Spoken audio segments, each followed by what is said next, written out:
triple threat, but for many hopefuls, this may be the end of their day. Number 111, Corey Graffunder, desperately trying to hold on to fourth spot. On the horizon, Knight can see the finish line. This event is scored by moto format, the sum of both finishes determining the winner. The last set of obstacles, child's play for Knight.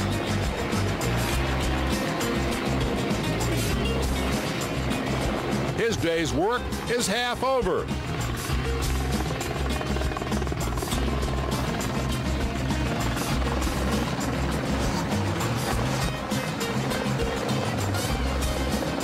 His crew standing by with good news. How long was that? An hour and 35 minutes. Is that all? Or 2 hours. The time, just under 2 hours, 35 minutes. You said earlier that you wanted it so rough that you'd be the only guy that had a crack at finishing it. Are you happy now? Yeah, there was a place near the start that was, real bad, and everyone got jammed. We all got jammed up, and that was the first. I was probably there a minute and a half or so before anyone else got there. There's probably 5 minutes from the start. I think it was Guy Cooper. He gave me a help up, so I waited and gave him a help up, and then they just pinned it. And there was a couple of places that he got to, and I thought, Jesus, how am I going to get up that? And just took my time. Got up. It was quite bad being first because there was no ruts anyway. It was just real slippery on top and wet. So I just had to, make a few ruts, have a few goes, and then I'd get up. So it was good fun.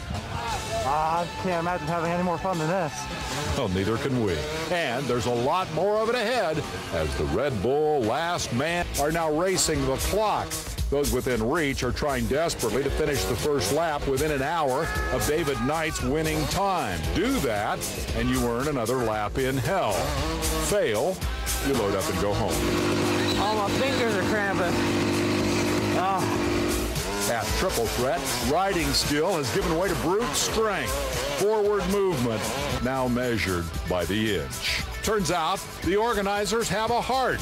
Taking into account the muddy conditions and multitude of bottlenecks, the cutoff time to qualify for lap 2 has been doubled from 1 hour to 2.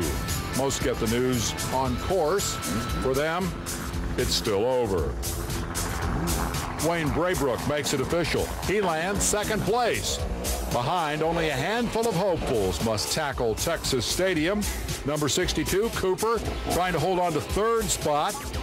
Braybrook, meanwhile, has caught his breath.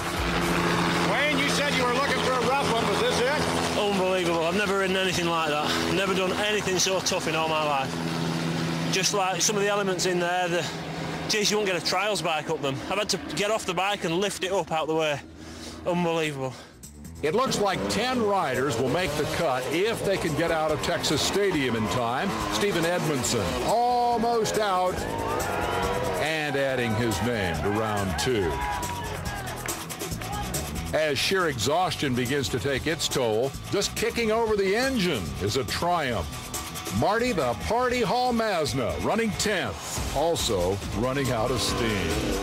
Ahead, number 99, Jordan BRANDT comes out in one piece, and he'll make the hour 2 deadline. Others pay the physical price. Ouch. Russell BOBBITT shakes that off. He's determined to make lap 2. To his aid comes Nick FAHRINGER, running right behind BOBBITT. He could have motored by, but for them, this has become a team effort.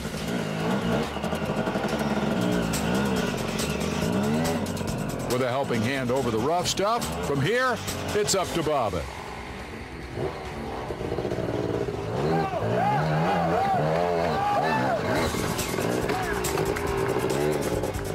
He makes it. And now it's payback time. Russell waits for FAHRINGER's run. Both will finish in time to make the final. They will join an elite field and have a chance to be the last man standing. Meanwhile, Guy Cooper has finished third. Coop, results after the first half of this run, a lot better than a year ago. What do you attribute that to? Well, I'm on a two-stroke, which helps a little bit. Older and wiser, I don't think that helps any. I'm too old for this. I feel good out there. It's just some of that stuff. Whenever I've got to lift the bike over, I'm just exhausted, absolutely exhausted. I love it. I'm having so much fun, but when it's deadlift, the bike, I don't have much in me left.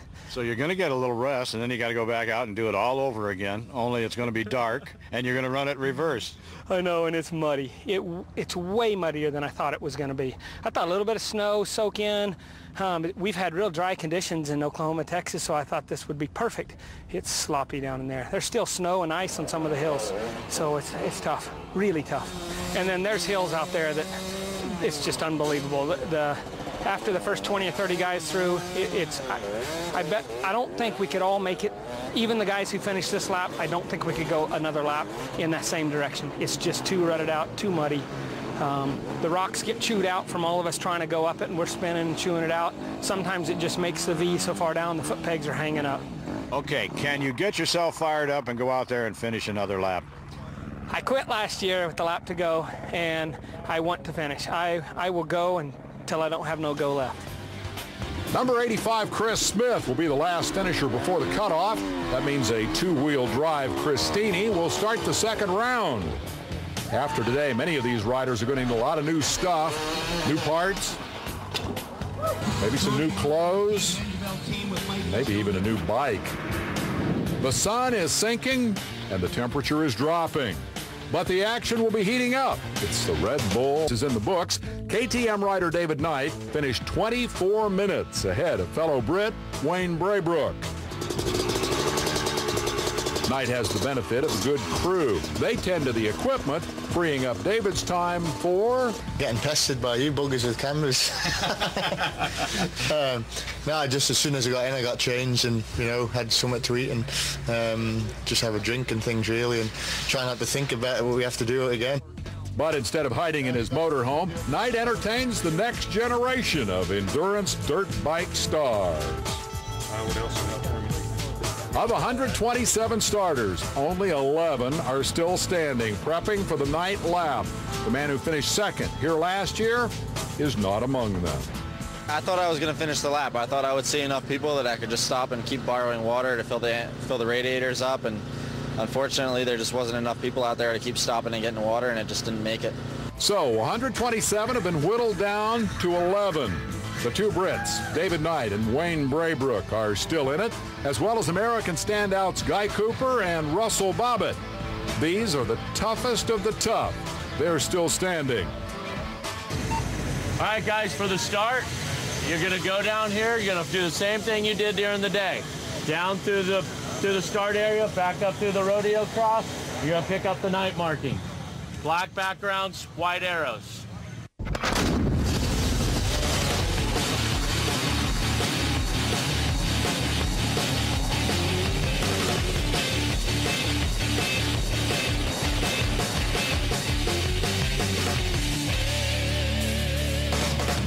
Once again, the Nighter takes the point. The rodeo cross, the first challenge as the sun sets on this second leg.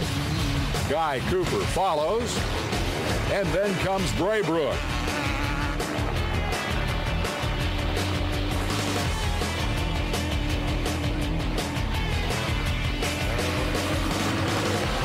The physical price paid in lap one already showing. Number 59, Stephen Edmondson, using manpower to muscle over the logs here at Rodeo Cross. Knight knows this is the magic moment. Dig deep, go fast, get away.